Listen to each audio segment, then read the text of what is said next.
Assalamualaikum warahmatullahi wabarakatuh. Perkenalkan, nama saya Anifia Himalaya dari program studi biologi dengan NIM 704230012.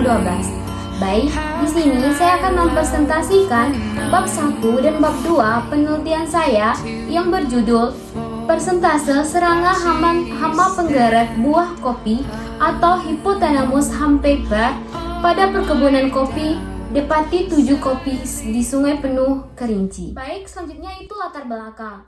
Kopi merupakan komoditas perkebunan unggulan dengan nilai ekonomi yang tinggi.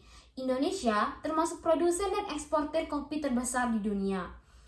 Nah, di daerah tempat penelitian saya, yaitu daerah Kerinci, khususnya Depati 7 Kopi dan Resort, memiliki agroklimat ideal untuk kopi Arabica. Namun, produktivitas sering menurun akibat serangan hama penggerek buah kopi atau Hypothalamus hampeper.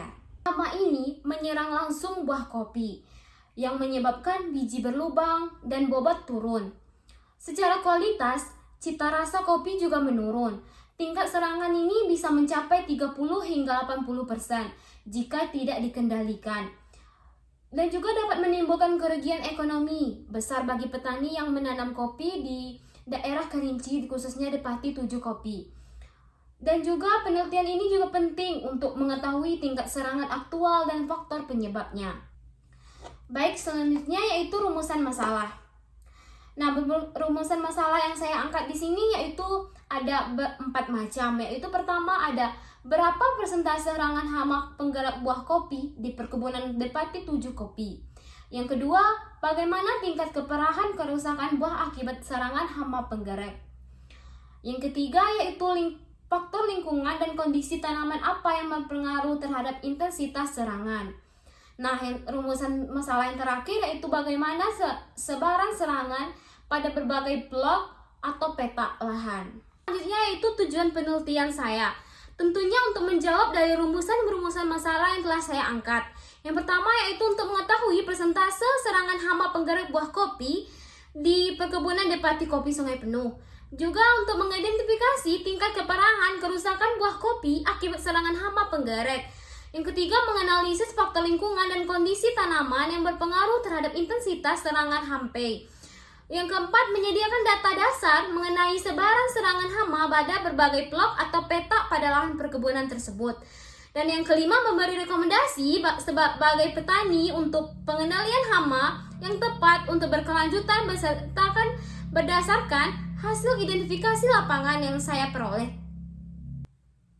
Nah, manfaat hasil penelitian ini diharapkan dapat menambah pengetahuan mengenai bioekologi dan tingkat keserangan hama Hypothalamus hampe pada tanaman kopi, serta menjadi referensi akademik bagi penelitian dalam bidang entomologi, pertanian, dan pengendalian hama terpadu. Yang kedua, manfaatnya itu dengan diketahuinya tingkat serangan dan pola persebaran hama, petani dapat meminimalkan kerugian ekonomi melalui tindakan pengendalian yang tepat waktu dan terukur, sehingga produktivitas dan kualitas hasil panen kopi dapat meningkat. Nah, kajian teorinya dalam penelitian saya yang pertama yaitu komoditas perkebunan bernilai ekonomi tinggi dan sumber pendapatan utama petani tropis. Dan juga spesies utama di Indonesia yaitu kopi Arabica dan kopi Conifera robusta yang juga ada di perkebunan Depati Kopi Sungai Penuh.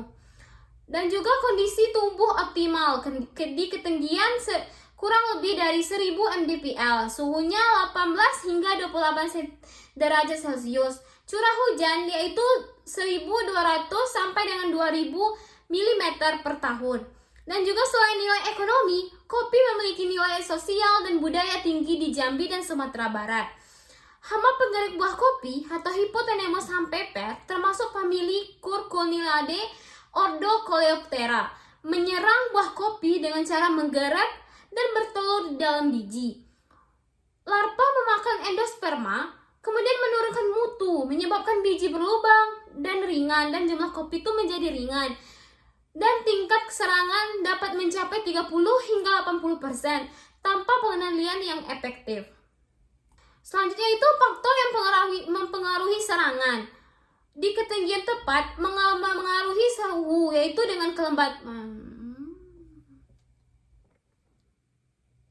Selanjutnya yaitu ada faktor yang mempengaruhi serangan, yaitu dengan adanya ketinggian tepat, yaitu mempengaruhi suhu dan kelembapan mikro dan juga kelembapan tinggi sekitar 70 hingga 90% dan juga suhu hangat yang sekitar 24-28 derajat Celcius.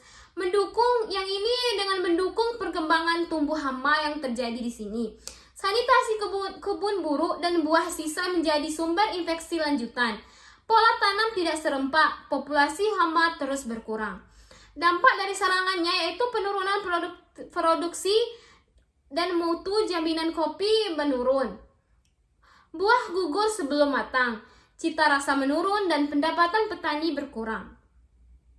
Nah, adapun pengendalian hama terpadu atau PHT, yang pertama yaitu sanitasi kebun dan pemangkasan cabang terinfeksi, dan juga perangkap feromon untuk memantau dan menekan. Yang ketiga, agens hayati, yaitu dengan Beauveria baexiana efektif membunuh imago hama. Yang keempat, panen serentak untuk memutus siklus hidup hama. Dan yang terakhir, metode ini ramah lingkungan dibanding insektisida kimia. Nah, selanjutnya itu kerangka berpikir. Pada penelitian saya, kerangka berpikirnya sangat sederhana, yaitu dengan produktivitas kopi menurun akibat serangan hampe. Lalu, intensitas serangan dipengaruhi oleh faktor lingkungan dan kondisi tanaman. Selanjutnya itu pengamatan lapangan, yaitu dengan menghitung persentase dan keparahan serangan. Dan juga analisis hasil, dasar rekomendasi pengendalian hama. Yang terakhir yaitu kesimpulan. Nah, dari kerangka berpikir tadi, saya dapat menyimpulkan hipotesisnya, yaitu dengan pertama yaitu terdapat hubungan antara faktor lingkungan dan kondisi tanaman dengan intensitas serangan hama penggerek buah kopi atau Hypothenemus hampeper. Yang kedua, suhu, kelembapan, dan ketinggian berpengaruh terhadap tingkat serangan hama. Dan yang terakhir yaitu sanitasi kebun dan umur tanaman mempengaruhi tingkat keparahan kerusakan buah kopi. Baik, sekian dari presentasi bab 1 dan bab 2 penelitian saya yang berjudul persentase hama penggerek buah kopi atau Hypothalamus hampeper pada perkebunan Depatik 7 kopi di Kerinci, Sungai. Saya tutup dengan wassalamualaikum warahmatullahi wabarakatuh.